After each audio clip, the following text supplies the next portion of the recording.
Criminology is a true crime podcast that may contain discussion about violent or disturbing topics. Listener discretion is advised.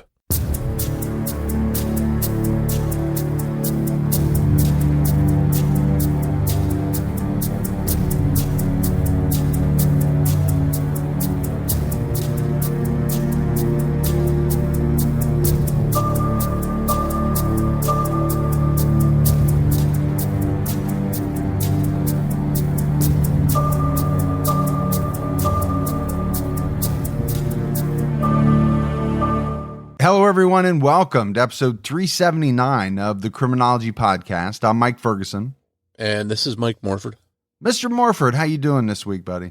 I'm doing pretty good. I'm a little bit tired today. I need an extra shot of coffee, but I think I'm ready to go. How you doing? Oh, I always need an extra shot of coffee. Can never have too much coffee. I might have a problem with coffee if that's possible. I know caffeine is either good or bad for you, depending on what article you read. But I definitely love my coffee, and I drink quite a bit of it. Yeah, I can't function without it. I know you're not a morning person, too, so it definitely helps. And I just got the coolest thing. I like iced coffee in the afternoon, hot coffee in the morning, and I just got this cool freezer thing that you stick in your freezer, and then you pour hot coffee into it, and it instantly freezes it. So when you pour it into your cup to make iced coffee, it doesn't melt all your ice. So, it's just those little life-changing hacks like that with your coffee that make a big difference. Yeah, my kids would like that because they love the iced coffee. I've not really gotten into that yet. Let's go ahead and give our Patreon shout outs. And we had new support this week from Tara Brown. So that's amazing. We really appreciate it. Oh, thank you so much, Tara. That means a lot to us. And for anyone else that would like to help support the show, head over to patreon.com/criminology to get started. And Morf, it's kind of hard to believe, you just got back from CrimeCon. I missed this one, but we're already looking forward to the next one.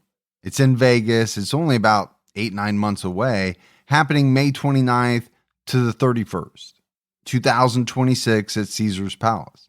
I definitely do not plan on missing Vegas. Yeah, this is the second time in Vegas, and the last time was a lot of fun.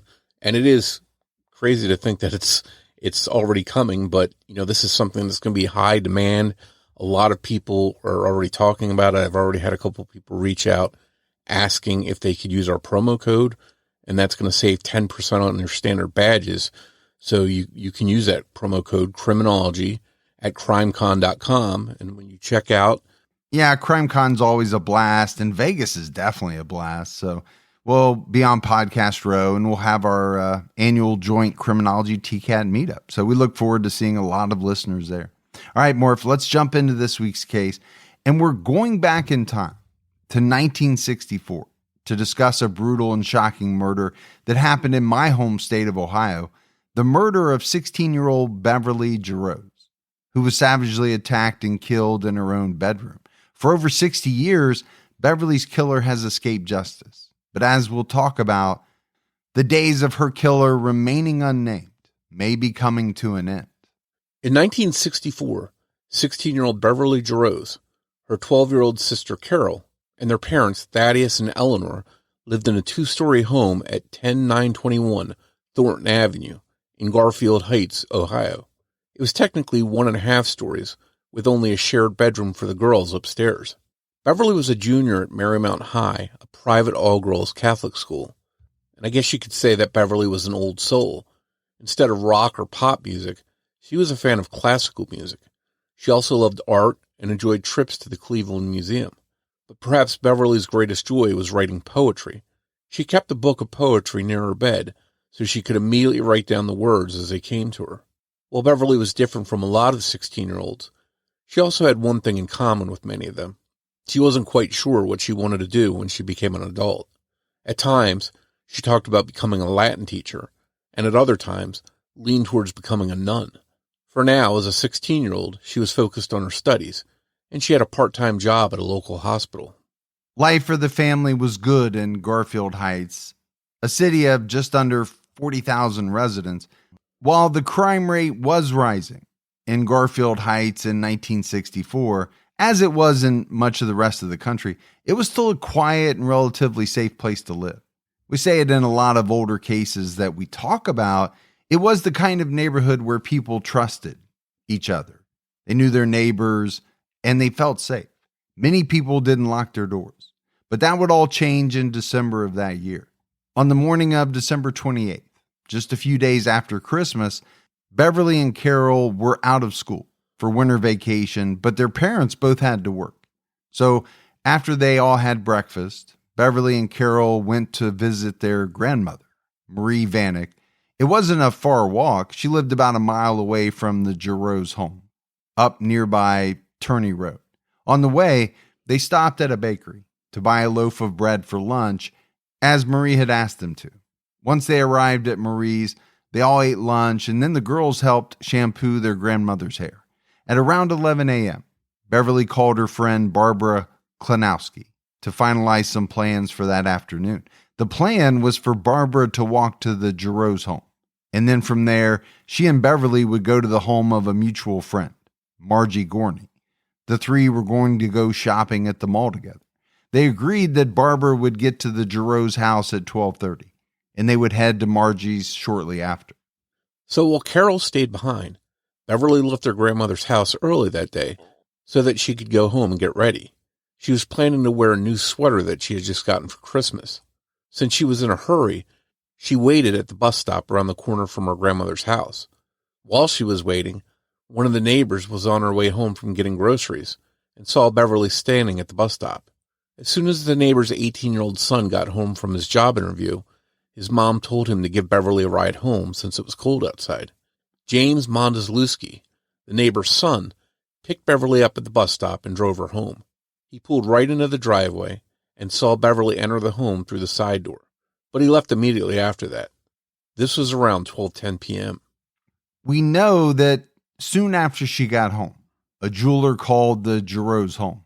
Beverly's mother had inquired about repairing a necklace for her mother, but the jeweler examined it and determined that it wasn't something that could be fixed. Around 1 p.m., Beverly called her mother, who was on her lunch break, and relayed the message from the jeweler. At this time, Eleanor could hear classical music playing quietly in the background, and everything seemed fine. At some point, maybe before the jeweler called, maybe after, Beverly answered the phone again. We only know the supposed name of the caller, but not what the call was regarding. But most people assume that the caller asked to speak with Beverly's dad, Thaddeus. Beverly wrote on a notepad next to the phone that a Steve Stachowitz had called and would try again later. Some sources say that this call from Steve came into the home at about 12:40 p.m., about 30 minutes after Beverly got home. Now, we should point out, if the call from this Steve came in prior to Beverly speaking to her mom at 1, she didn't mention it to her. So it's possible that it came in after Beverly ended the call with her mom. About 10 minutes after Beverly and Eleanor spoke on the phone about the call from the jeweler, Beverly's grandmother, Marie, called to check on her. According to Marie, Beverly answered the phone and she was fine. They didn't talk for long because Beverly said she was waiting for her friend Barbara to get there. In fact, the call was so short that Beverly told her grandmother, "I can't talk to you now. Barbara's here." Marie could hear a radio playing in the background as the phone disconnected, but noted nothing else of interest.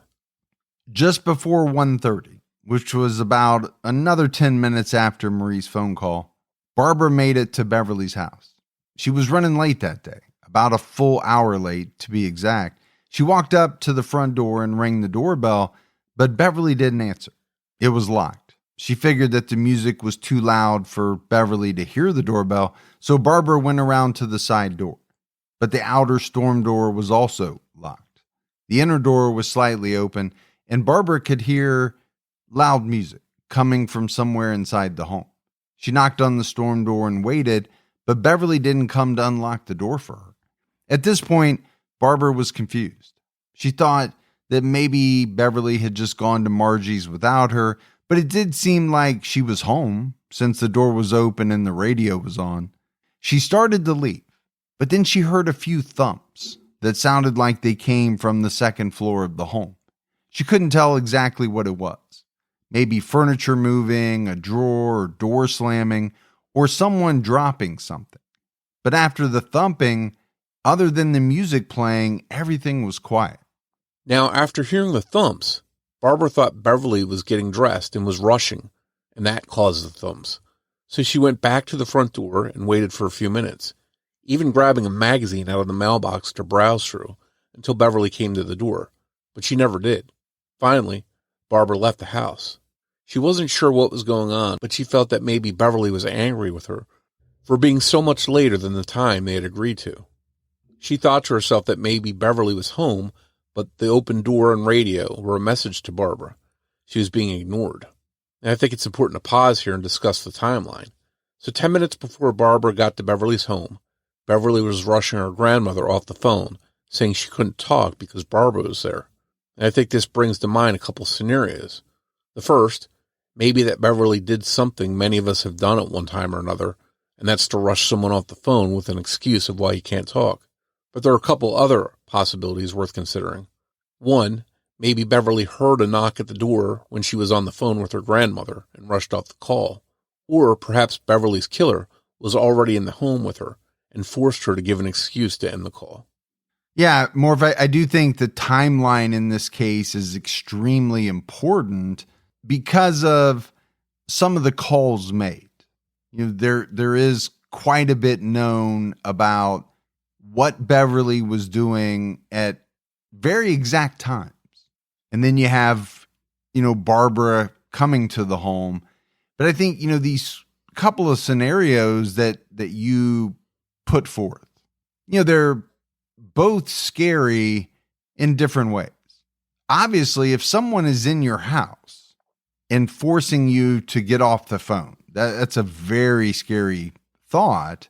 But it's also scary to think that, there was a knock at the door and whoever was knocking did something to Beverly once she opened that door. So from different reports I've read, Beverly was very safety conscious. She wouldn't just open the door to anyone that she didn't know. And their door had a glass pane on it where she could see out to who was on the front step. So, a couple things come to my mind. Maybe she was in such a rush and just assumed it was her friend Barbara that she opened it without looking. Another possibility is she did look out there and maybe she trusted the person she opened the door to because she knew them, or maybe they had some kind of uniform on, like a milk delivery guy, something like that she felt safe in opening the door to. But from all accounts, she wouldn't have just let someone into her home that she didn't know or might be fearful of. And that's an important point, right? To keep in mind as we go through this case. I mean, the statistics prove, right, that most people are killed by someone they know. Most murders are not stranger murders. They do occur, but statistically, you're more likely to be killed by someone you know. After Barbara walked away from Beverly's house, a boy named Gary Grayson, a friend of one of Barbara's friends, saw her walking and offered her a ride home. After he dropped Barbara off around 2 p.m., she called Beverly to see if they could talk and try to figure out what had happened. There was no answer. This was all completely unlike Beverly.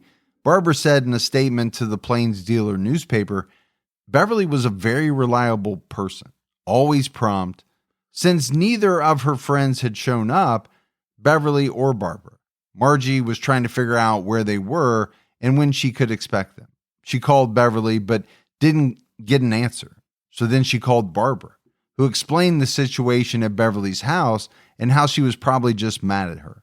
Margie decided to call Beverly's grandmother and see if she knew where she was. Hearing what was going on at the home worried Beverly's grandmother. At around 3:30 p.m., she called her son-in-law Thaddeus, Beverly's father, at his job and told him everything she knew. This information also worried Thaddeus, and he rushed home to check on Beverly. Thaddeus co-owned his own business, Universal Lighting and Manufacturing Company, so he was able to leave immediately. He got home a little bit before 4:30 p.m. As he walked up to the door, he could hear that loud music was playing inside. Beverly was pretty picky about how loud others turned up the radio and the TV. The volume it was blasting at was completely out of character for her, so it immediately didn't sit right with him. Thaddeus found the side storm door was closed, but unlocked. The inner door was still open. He also noticed that the back door, which the family never used, was open. The back storm door was closed, but unlocked like the side storm door was. Beverly's purse and one of her books were on the kitchen table. Her coat was hung over the banister at the bottom of the stairs. It was just like Beverly had gotten home, put her stuff down, turned on the radio, and gone upstairs. But something was just clearly very wrong. Thaddeus rushed up the stairs to the bedroom that his two daughters shared. The lights in the room were off. When he turned the lights on, he could see that Beverly was lying face down on the floor between the two twin beds. A blanket that was usually folded neatly at the end of Beverly's bed was on the floor under her body. There was blood on the floor and on the bed. There was a rope around her neck. A piece of it was still in her hand. Many modern articles and blogs note that Beverly's ankles were tied, but in early reports, only one article seems to mention this detail, so it may have been an error. Beverly's sweater had been pulled down around her hips. Her bra and shirt had been pushed up, and her pants, underwear, and stockings had been pulled off her body. We know that she was planning to wear her new sweater that day, so this kind of gives us an idea of what Beverly was doing when she was attacked. It seems likely that she was changing out of the sweater that she wore to her grandmother's house that day so that she could put on the new sweater she got for Christmas. But she was interrupted sometime after she got her arms out of the sweater. Thaddeus immediately called his mother-in-law, Marie, in a panic. Beverly's sister, Carol, was still there, and she remembers hearing her father screaming on the phone as he told his mother-in-law what happened. She told NBC News Dateline that he was yelling, "Murder, murder, murder." He then composed himself and called police. When first responders arrived at the Jarosz home, Thaddeus was still frantic. He pleaded with officers to do something for his daughter, but the situation was hopeless. Beverly was dead, murdered in her own bedroom. It was a horrific scene even for authorities. Samuel Gerber, who was the Cuyahoga County coroner in 1964, told Cleveland.com, "Beverly's murder was as vicious a crime as I have seen in my 29 years as coroner." Garfield Heights police captain William Horrigan said, "It's the worst killing I've ever seen." These were two seasoned authorities who said Beverly's murder was the worst they had seen, so that gives you some idea of just how bad it was. Garfield Heights police knew that this case was especially heinous, and very early on they consulted with the big city Cleveland Police Department, who had much more experience dealing with these kinds of cases. An autopsy revealed a lot about Beverly's murder and just how brutal it was. She had 42 knife wounds, including deep, intentional stab wounds with nicks and slices on her hands, likely inflicted as Beverly tried to fight back against her attacker and defend herself. The number also includes disfiguring gouges to her face, likely done after she was killed. There were 9 deep stab wounds to her back. Her throat had been cut. Authorities believe the weapon that was used to stab Beverly was about 4 or 5 inches long.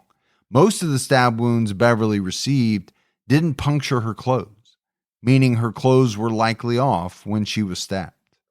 A frenzied stabbing spree wasn't the only thing that caused Beverly's death. Although the stab wounds could have proved to be fatal on their own, she had also been brutally strangled. In fact, this strangulation was listed as her primary cause of death. It seems as though the attacker was able to surprise her, probably from behind, with a length of rope, and once it was tightly around her throat, there was nothing Beverly could do, though she did try to fight back incredibly hard. A section of the wall above her bed had actually been damaged in the struggle. A hole had been kicked or maybe punched through it. But once that rope was around her neck, the attacker just had to hold on tight. Adding a knife to the scenario just meant that Beverly had to try to fend off each stab while also trying to get free from the rope. We can tell that these attacks happened simultaneously because not only was Beverly grasping part of the rope with one hand when she was found, the knife had actually severed the rope during the vicious attack. To say that this was a case of overkill would be an understatement. Despite the way Beverly was found, nude from the waist down with her sweater pulled up, The autopsy revealed that she had not been sexually assaulted. There was no blood or other evidence found under Beverly's fingernails, and none of her nails were broken. Investigators were able to determine that the rope, which was actually an old clothesline and very widely available, did not come from inside Beverly's house, meaning that whoever killed Beverly had brought it with them that afternoon. The rope itself was interesting in the fact that it was actually 3 lengths of rope that were tied together with multiple loops in it. An investigation revealed a dozen finger or palm prints were found in the upstairs bedroom. Eventually, all but 3 were identified as belonging to members of Beverly's family. There is some conflicting information about whether or not Beverly's letter opener, which she always kept nearby for protection, was missing or not. Some sources state that her sister Carol has it, and others state that it was missing along with Beverly's diary, leading some to wonder whether the attack was actually a sexual assault gone terribly wrong, with the item Beverly kept nearby to feel safe, sadly being the thing used to attack her, because the killer could also reach it. Beverly's diary seems to be the one thing that was certainly missing from the home. Nothing else of value was taken. So, Morf, as we detailed out, this attack on Beverly, it was very vicious, very heinous, as, seasoned authorities said. It was the worst they'd ever seen. And I can't even imagine what Thaddeus was going through that day when he found his daughter in that way. I mean, it's a nightmarish situation for anyone, especially a parent, to find their child like that. But I'm also thinking about what Beverly was going through during this attack. A rope around her neck. It's clear from everything that we could see here that this was a brutal attack. That the killer used a rope and some kind of blade and 40 plus stab wounds, just on top of strangulation. It seems like overkill for sure. And, this seems like a crime of passion. I think a lot of people would describe this as that many stab wounds. So this makes you wonder, did this person know Beverly? Did they have some kind of issue with her? If she wasn't sexually attacked, so maybe that wasn't really the motive. Maybe they had a beef or a gripe with her. Well, then again, maybe, that they weren't able to complete the sexual attack for some reason or another. But it just, this really paints a picture of how awful her murder was. Canine tracking dogs were able to follow a scent from Beverly's room, down the stairs, out the back door, and around the corner to McCracken Road, a main street in the area. They couldn't figure out which direction the scent went from there, leading investigators to believe that the killer may have gotten into a car parked around the corner of McCracken. When neighbors were questioned, no one had seen anything suspicious. As word spread about Beverly's murder on the quiet street, local residents were horrified and on high alert. A couple of weeks after Beverly was killed, a delivery man who had been in the area came forward to say that he recalled seeing a young man walking away from the Jarosz home sometime between 1:30 and 2:30 on the day of the murder. The delivery man could only give a vague description of the young man, and although police tried to create an identikit sketch of the youth, it didn't work well. Police wanted to question this young man, but they never identified him. Another lead that police thought was strong came in from the receptionist of a local doctor's office, located less than a mile from Beverly's home.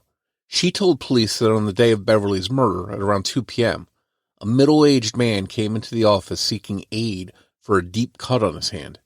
The receptionist told him that they couldn't treat it, and the wound required a hospital visit.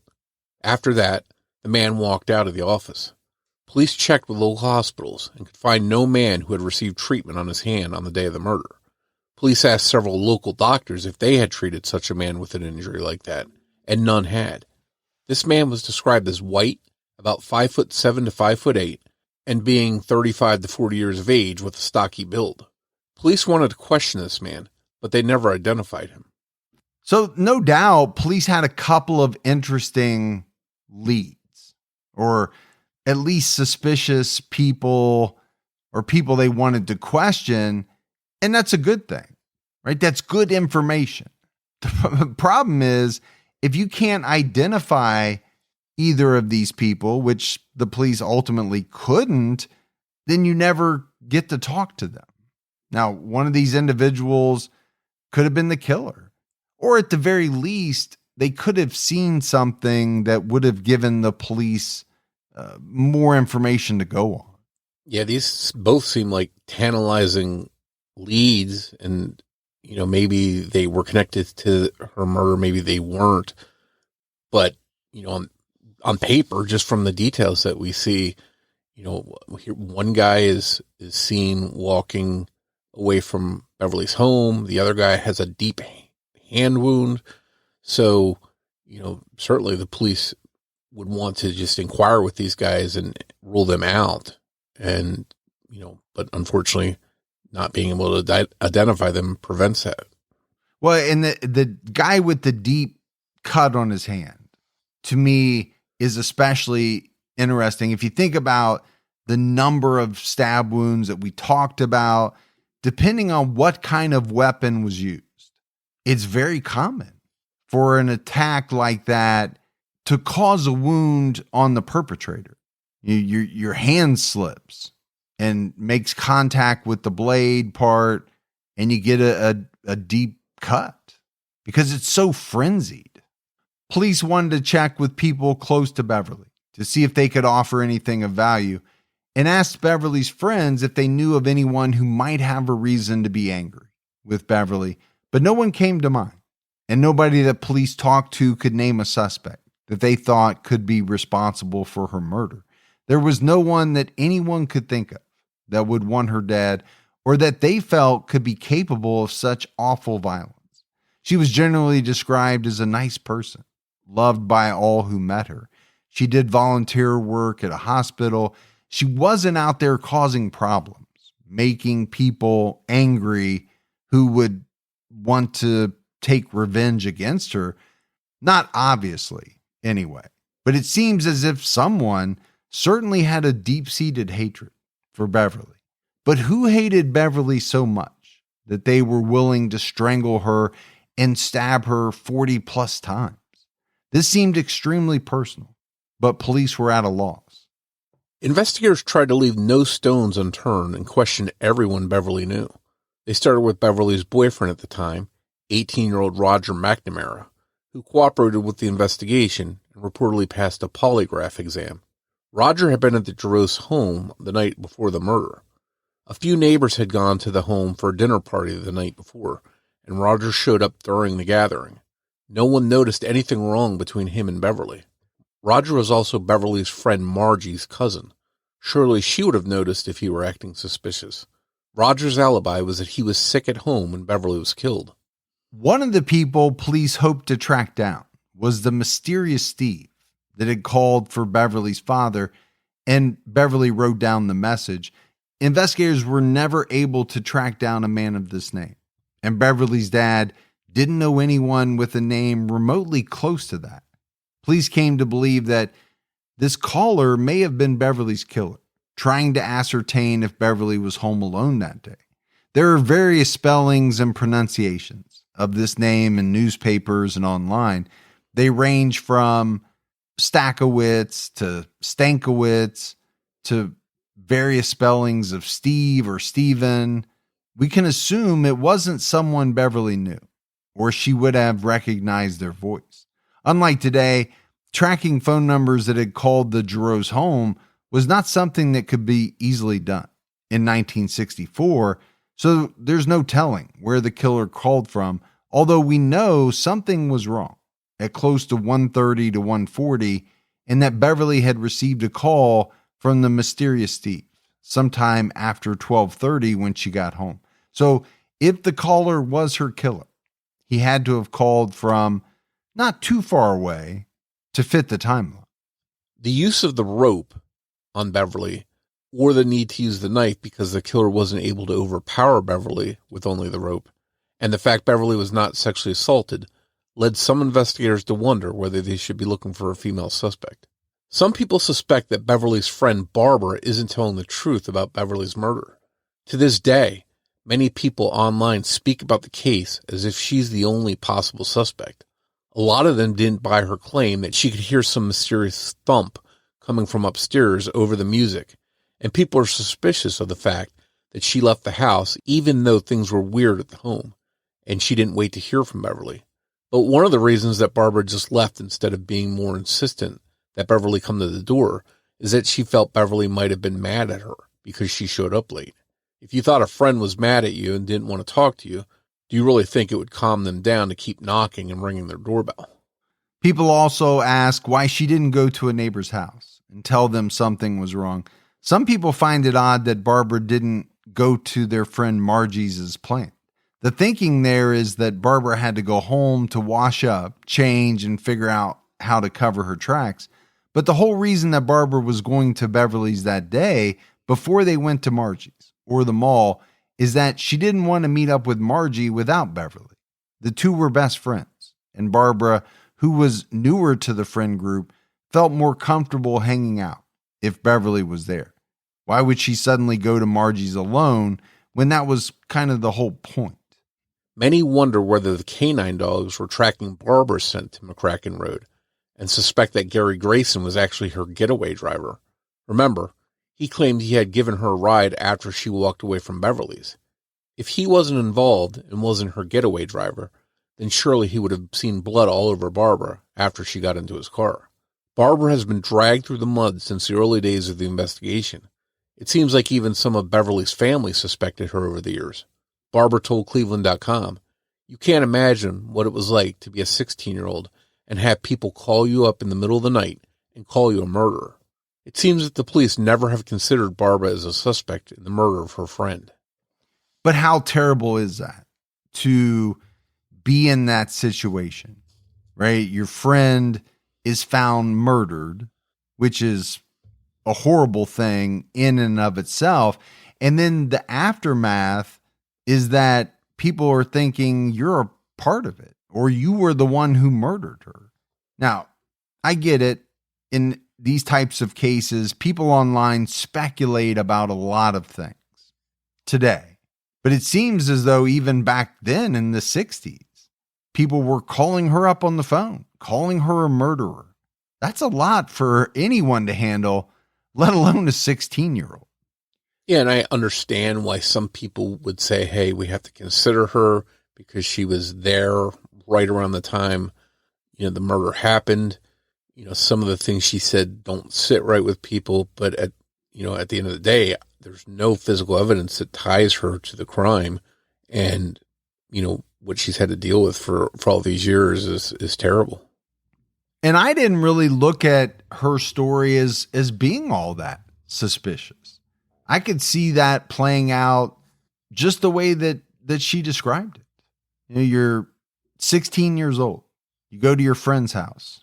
You're late, like an hour late, and they don't answer. You could rightly assume that they're upset with you and they don't want to come to the door. And I also think that, 16-year-old isn't probably looking at this from the perspective of, an adult, where an adult might say, something seems off here. I need to take another step to go in here and check this out, see what's going on.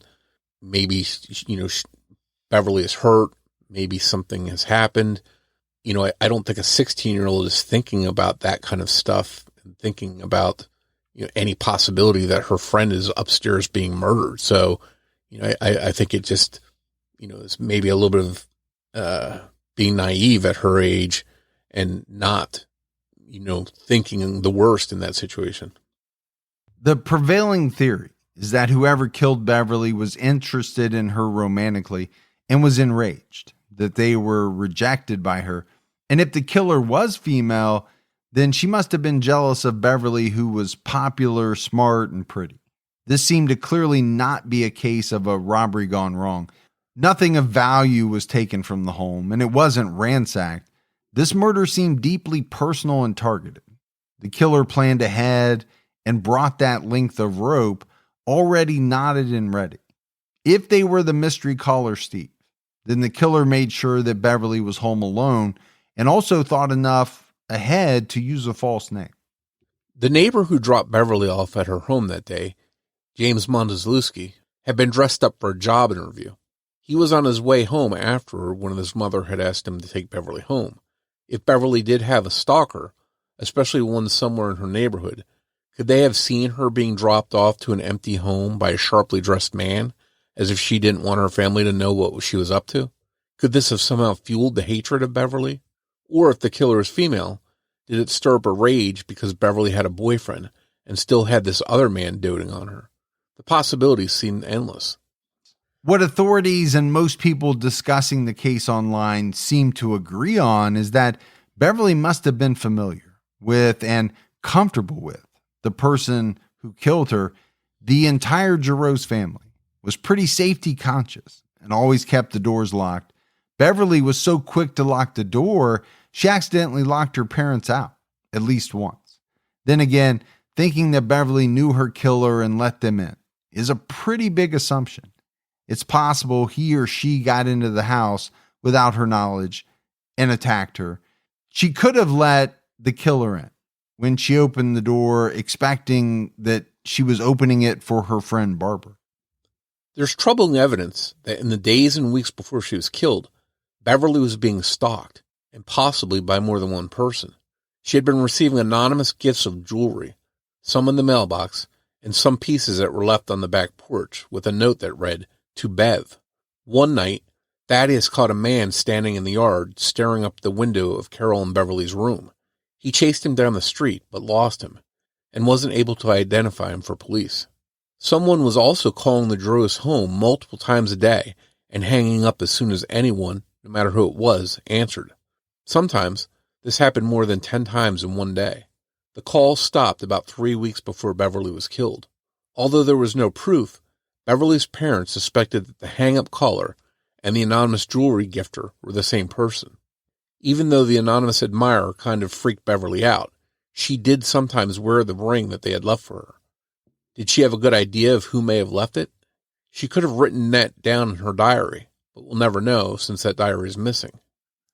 And we really haven't talked, too much about the diary, but it does stand out, right? For that to be really the one thing that was taken, to me, kind of goes against any kind of like stranger theory. I mean, what stranger goes in, murders a 16-year-old girl, and takes her diary? Again, all of this points back to the murder being personal. And as you pointed out, maybe the taking of the diary was because the killer thought that their identity or something about them might be in there. Yeah, that's a very interesting thing to think about, is why did that diary need to be taken? And, is there a clue in there? And if that diary was ever found, might it help provide answers in this case? And I guess there's one alternative. Maybe this was some kind of trophy that this killer took and could always look back and read her words and get some kind of thrill out of that. But I don't think there's any real way to know one way or the other. A security guard at the Cleveland Museum of Art recalled a man following Beverly as she admired the exhibits the summer before her death. The guard, Virgil Austin, who saw her being followed, told the plain dealer, if looks could kill, Beverly Jarosz would have died in the museum. If she was being stalked, it's not hard to believe that she would have been followed to the museum. She went there a lot and was particularly fond of the French Impressionistic galleries. The man said to be following her was described as a tall, thin, angry-looking man. Was this person someone that was angry with Beverly and really stalking her, or was this just a fellow museum goer looking at the same things Beverly was looking at? Beverly's murder hit her family hard, and it's almost as if they seemed certain that Beverly was doomed to her fate. Her mother, Eleanor, told Cleveland.com, "I had a premonition. Every time I looked at Beverly, I was concerned about her. I thought that something was going to happen to her body." This had been going on since around the time Beverly turned 16. And when Margie called Beverly's mother, Marie, because she hadn't shown up that fateful day, Her first thought was, oh my God, she's dead. Even Beverly may have had a premonition that she was in danger or wouldn't live a long life. She kept a sharp letter opener with her at all times in her home, almost as if she was planning to be ready to defend herself. Beverly, who often wrote poetry, penned the following: "From out of the depths of my soul, there arises a certain fear. What if I should die within the next year? Life for me has just begun. All of my dreams would be unfulfilled, all of my work left undone, all my goals unreached. My life would have been in vain." So no doubt, those are some chilling words to hear from a 16-year-old Beverly, but it makes you think. Were these the thoughts of a teenager coming to realize that life doesn't last forever and that we're all mortal and wrestling with, all of that type of stuff? Or was something darker going on? And did Beverly suspect or have reason to believe she might be in danger? Beverly's sister, Carol Jarosz Bartos, went on to honor Beverly by publishing a collection of her poetry, Unfulfilled, a book of the poetry of Beverly Jarosz, which you can find on Amazon. We talked about how Beverly's murder shocked her community, understandably so, and police hoped to ease residents' minds by quickly identifying a suspect, but that's not what happened. It was frustrating to police that they couldn't close the case right away, and they felt someone had to have some information or tip, perhaps someone who had witnessed something. Patrol Commander Robert Sackett was quoted in Cleveland.com as saying, "Nobody can enter that house, commit a crime, and not leave some kind of evidence behind. Our hope is that it was collected and can lead to solving this crime." Although no suspects were immediately pinpointed by police, suspicion did fall on various people.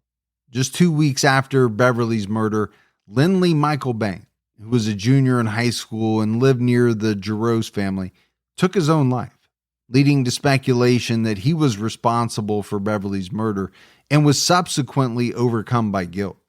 But he had an alibi, and Lindley was working his regular shift at a grocery store during Beverly's murder. As far as anyone knew, the two didn't know each other. He had a history of depression, and the holidays can be very tough for people, which may have played a role in his suicide. Police considered other young men in Beverly's murder. 17-year-old neighbor John Palian, who lived at 11,005 Thornton Avenue, 2 houses over from Beverly, was caught on at least one occasion watching her as she sunbathed in the backyard. The two went to elementary school together and grew up just 2 houses away from each other. He had no real alibi. He was home alone when Beverly was killed. However, he was cleared when he passed a polygraph examination. Now, we all know that polygraphs aren't admissible in court, but back in 1964, they really carried a lot of weight. Maybe John Palian was simply a young teenage guy, like a lot of guys his age, that might check out a girl sunbathing in her yard. It doesn't make him a killer, but hopefully investigators didn't rely on a polygraph alone to rule him out as Beverly's killer. Another guy looked at was 21-year-old Bruce Bilek, who lived with his parents in the home directly behind the Jarosz family, and he also went to the same church. He was even known to drive Beverly home from church on occasion. He said that during the time that Beverly was attacked, he was in the garage working on his car. This alibi is backed up by his parents. Since he had what was considered a solid alibi, he was never asked to take a polygraph exam, and he didn't volunteer. Beverly and her ex-boyfriend Daniel Schulte had been broken up for over a year. If he had been bitter and jealous all the time, you would think he would be the first person thought of when they heard that Beverly had been murdered. Suspicious to some, he reportedly stopped cooperating and moved out of the country sometime after the murder. There's one commonly discussed person that would make a very good suspect. He was capable of great violence and had a long criminal history. But he also isn't someone that Beverly was likely to open the door for, especially if she wasn't expecting him. 17-year-old Harry Madoff, who was working as a door-to-door salesman, peddling encyclopedias and books, when he attacked 28-year-old Gerda Leedy in her home in Elyria, Ohio. At the time, she was about 5 months pregnant. Madoff managed to stab her twice, once in the stomach, but she screamed so loudly that a neighbor came running to check on her. This interrupted the attack, and Maydal fled.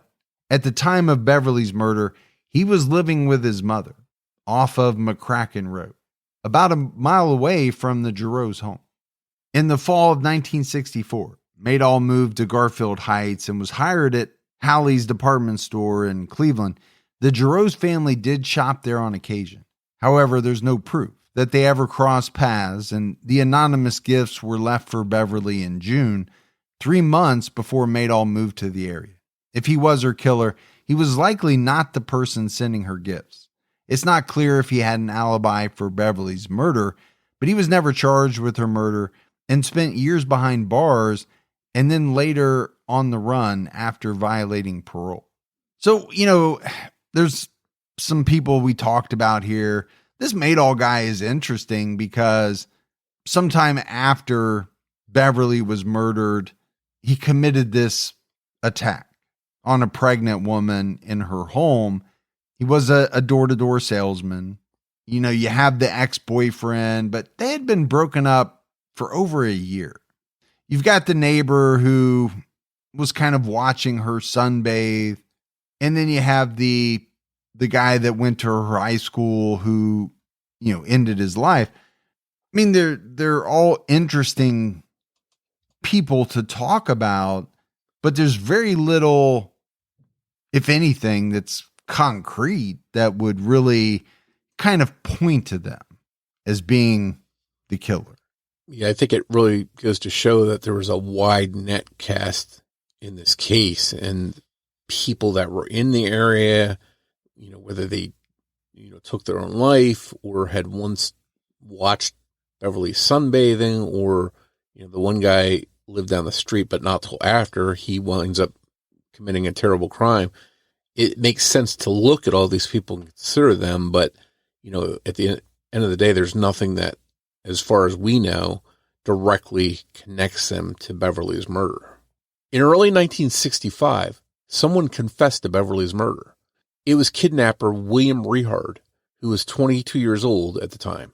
He reportedly told Cleveland detective Vincent Farini that the murder weapon, a butcher's trimming knife, and some of Beverly's clothes could be found in a locker at a Greyhound bus station, and according to Farini, he found them. The Garfield Heights Police Department has no record of this, or any evidence turned in by Farini regarding Beverly's murder. So this is a murky area of the case, and it seems like there's some uncertainty here regarding this potential suspect, and what was or was not done as far as investigating Rehard. Whether or not this guy, Rehard, was involved in Beverly's murder isn't clear, but what is clear is that he was not a nice guy. He was a sex offender who, while out on parole, kidnapped a 7-year-old Cleveland girl named Donna Adkins in January 1965, just over a week after Beverly's murder. According to the Cleveland Press, he took this young girl to a motel room where he photographed her nude and sexually assaulted her. He then drove her away from the motel where he heard broadcasts on the radio about the abduction. Panicked, he kicked her out of the car and shot her in the eyes with a tear gas gun so she couldn't see and ID him before letting her go. The damage to Donna's left eye was so bad that doctors couldn't save it.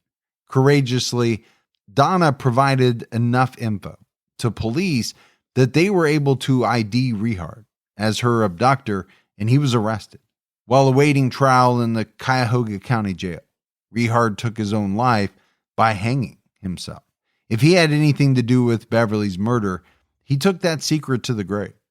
There's another unsolved case that is eerily similar to Beverly's murder that some people think could be connected. Just 6 months earlier, on June 30th, 1964, and less than 200 miles away in West Ridge, Ohio, 14-year-old Jessica Minner was stabbed to death in her living room when she was home alone, sometime between 9 and 11 a.m. It was a savage attack, and Jessica had been stabbed at least 19 times, and some reports said it was as many as 21 times. There was no sign of sexual assault. The family dog was locked in the garage but was unharmed. It was known to bark easily when people came to the home, but no one recalls hearing it that morning. There was a glass window in the front door, just like the Jarosz family's storm doors, so it's believed that she could have seen who was at the door before opening it, so she possibly knew or trusted her killer. Her case has never been solved. Despite the two cases being very similar and happening in the same state 6 months apart, there's no evidence the two cases are connected, and it's not clear how closely a possible connection was looked into by police.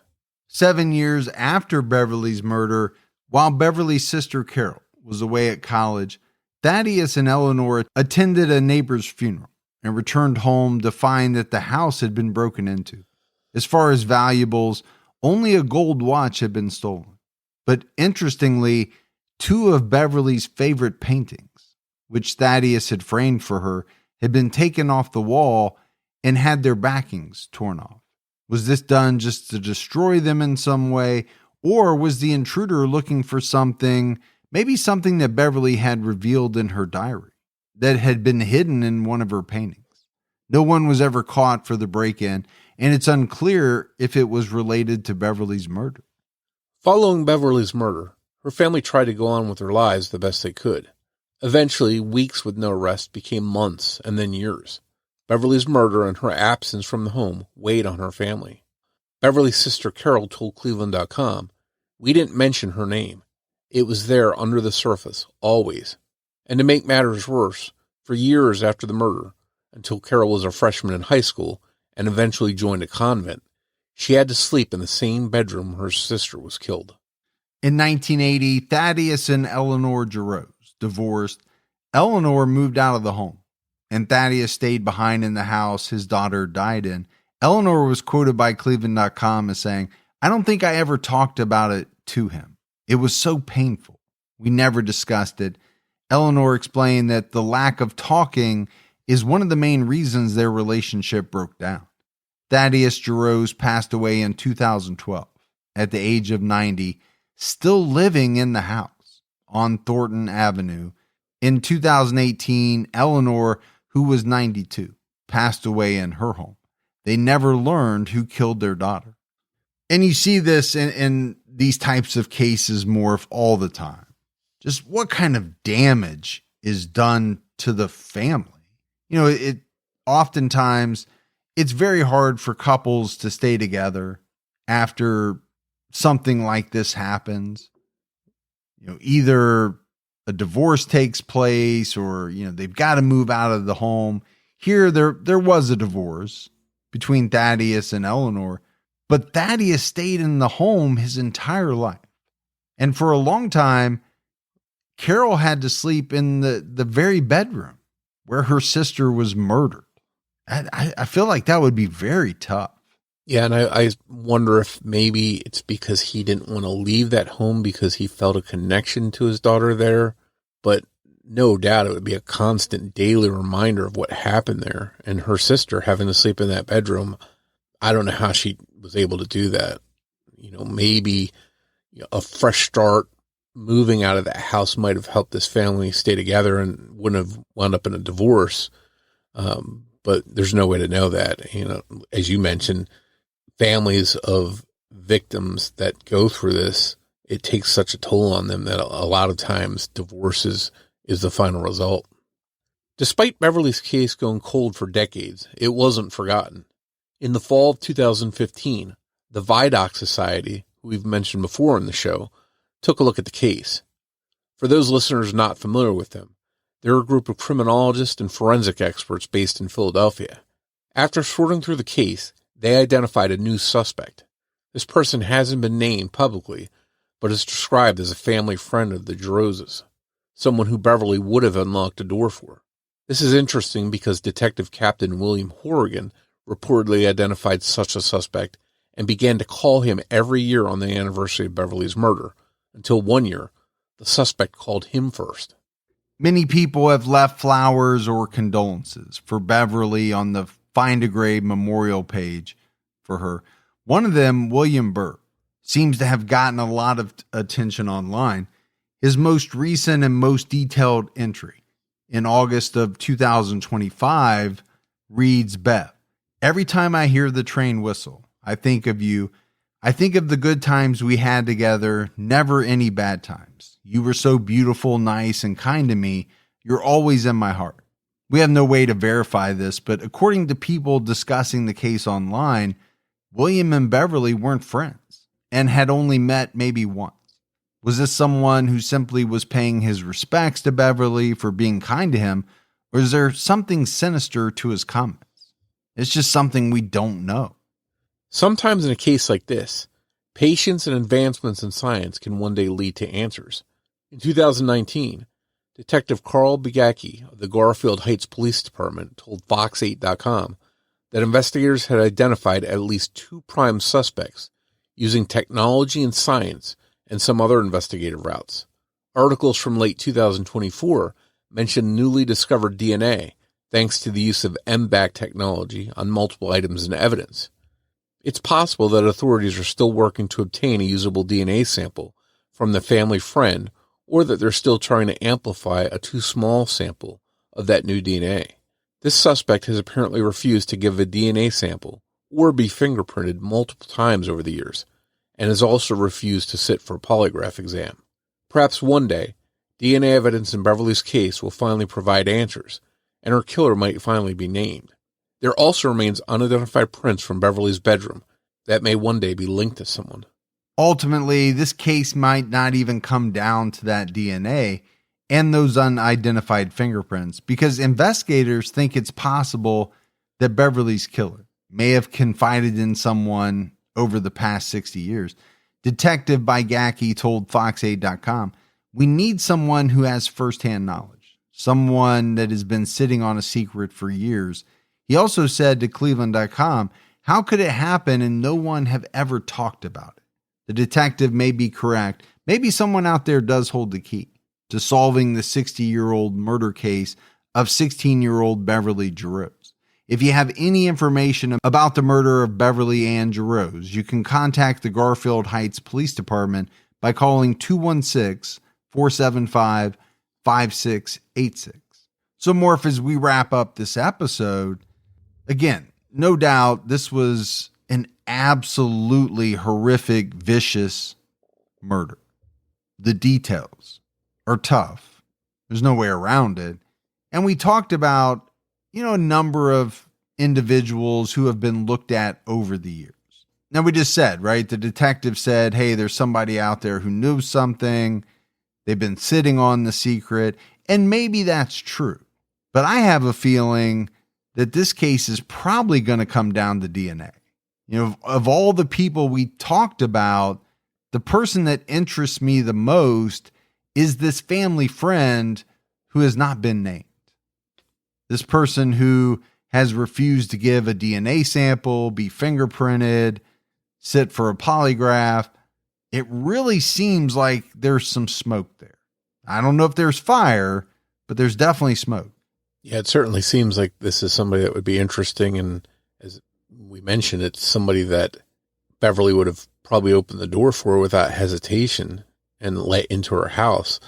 And the fact they're not cooperating, it's pretty frustrating, I'm sure, for police. Because if this was somebody that was a family friend, why not cooperate and try and help and just clear your name at least and let them move on to somebody else?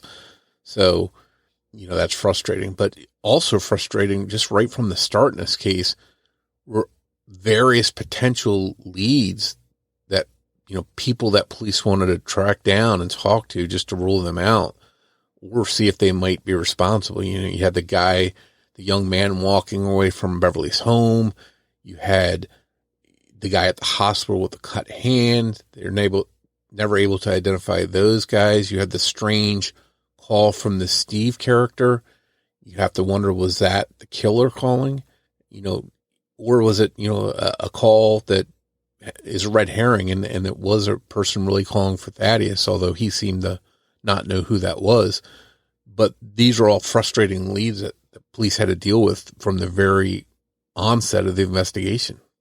Well, I think the one thing you'd have to say about this case is it's very mysterious because, you have this family friend that police seem to be very interested in, and I am as well. I go back to, my earlier thoughts, which are, to me, it seems as though Beverly's killer was someone who was known to her. That's my thought. Now, whether she knowingly let this person in because she knew them or not, I don't know. But I think that's a distinct possibility. The taking of the diary just continues to stand out to me. Could a stranger take the diary? Yeah, it's possible.